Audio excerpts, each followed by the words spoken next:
Pensez à la dernière fois où vous avez trébuché.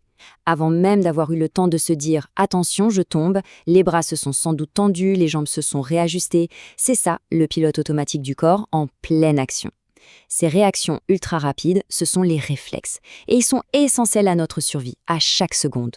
Allez, explorons ensemble ce mécanisme absolument fascinant. C'est vraiment la question centrale.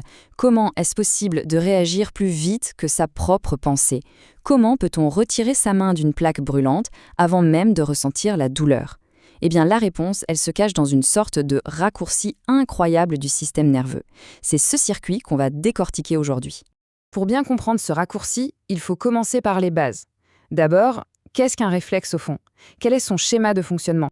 Voilà les mots-clés. Un réflexe, c'est toujours rapide, c'est involontaire, on ne le contrôle pas et c'est prévisible. Toujours la même cause produit le même effet. Mais le plus étonnant, ce n'est pas le cerveau qui est aux commandes. Non, le véritable chef d'orchestre pour ces actions d'urgence, c'est la moelle épinière. C'est elle qui prend la décision en une fraction de seconde. Ce circuit, on l'appelle l'arc réflexe. Suivons le trajet, c'est simple. Tout part d'un stimulus, disons la chaleur. Un récepteur dans la peau sonne l'alarme. L'info file alors vers le centre nerveux qui, sans perdre une milliseconde, renvoie un ordre. Et la cible de cet ordre, c'est un muscle, l'effecteur, qui se contracte immédiatement pour retirer la main du danger. Simple, direct et d'une efficacité redoutable. Bon, maintenant qu'on a vu la théorie, passons à un exemple très concret. Quelque chose que notre corps fait en permanence, sans même qu'on y pense, se tenir debout, tout simplement. Le simple fait de se tenir droit est en réalité un balai incessant de réflexes. La gravité nous tire constamment vers le sol, ce qui étire légèrement les muscles de notre dos et de nos jambes. Cet étirement, c'est le stimulus, et instantanément, un réflexe qu'on appelle myotatique envoie l'ordre à ces mêmes muscles de se contracter juste assez pour nous garder en équilibre. C'est une sorte de négociation permanente et silencieuse avec la gravité. D'accord? Mais comment ce message voyage-t-il exactement?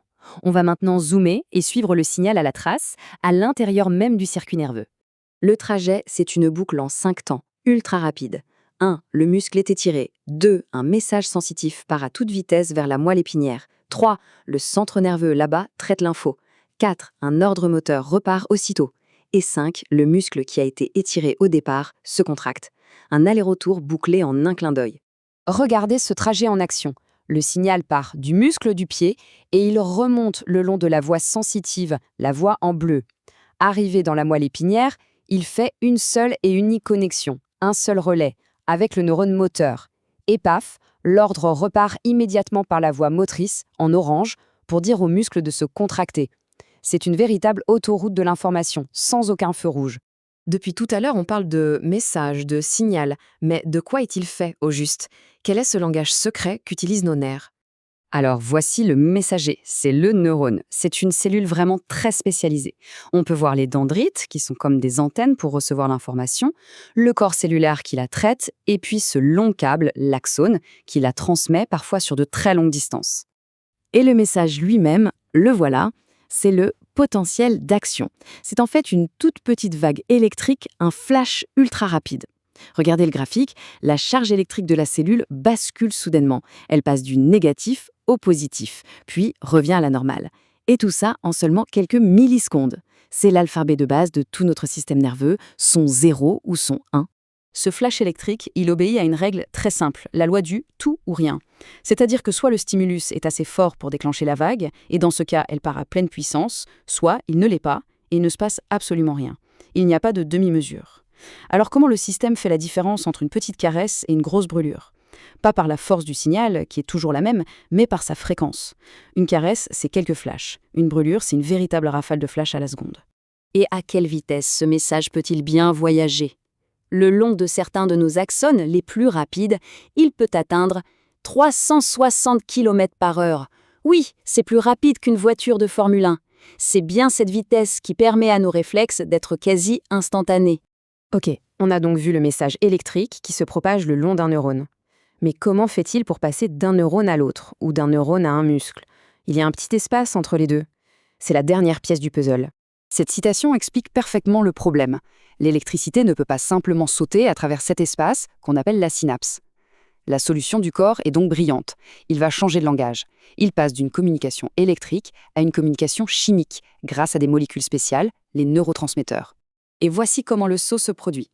Quand la vague électrique arrive tout au bout du premier neurone, elle déclenche la libération de ces petites molécules, les neurotransmetteurs. Ils sont comme des messagers chimiques lancés à travers le vide. De l'autre côté, ils sont captés par des récepteurs sur la cellule suivante, ce qui va déclencher une nouvelle vague électrique. Et voilà, le signal est passé. C'est donc une véritable traduction en temps réel. D'un côté, on a un langage électrique, dont l'intensité est codée par la fréquence des flashs, et de l'autre, un langage chimique, où l'intensité est codée par la quantité de messagers qui sont libérés. Autrement dit, plus la rafale de flash électrique est intense, plus le nuage de messagers chimiques est dense. Et ce système, il permet une régulation très fine, parce que toutes les synapses ne se ressemblent pas. Certaines sont excitatrices, elles transmettent l'ordre de s'activer, d'autres sont inhibitrices, elles transmettent l'ordre de se calmer, de ne pas s'activer. C'est cet équilibre entre go et stop qui permet au système nerveux de prendre des décisions complexes, même au niveau de la moelle épinière. Et voilà comment tout s'assemble. On voit ici que tout est lié. Un petit étirement, comme en A, génère une petite rafale électrique. Ça libère peu de messagers chimiques et donc on a une petite contraction musculaire. À l'inverse, un étirement fort comme en B déclenche une véritable tempête électrique, une inondation de messagers chimiques et une contraction musculaire beaucoup plus puissante. La réponse est parfaitement graduée, parfaitement adaptée au stimulus de départ. Finalement, tout ça nous amène à une question assez vertigineuse. Si une action aussi simple, aussi automatique qu'un réflexe repose sur une conversation électrique et chimique aussi complexe et sophistiquée, qu'en est-il de nos pensées conscientes ? Quelle symphonie neuronale incroyable doit se jouer en ce moment même dans notre cerveau pour créer une idée, un souvenir ou une simple émotion ? Le pilote automatique est déjà une merveille de la nature. Le reste dépasse presque l'imagination.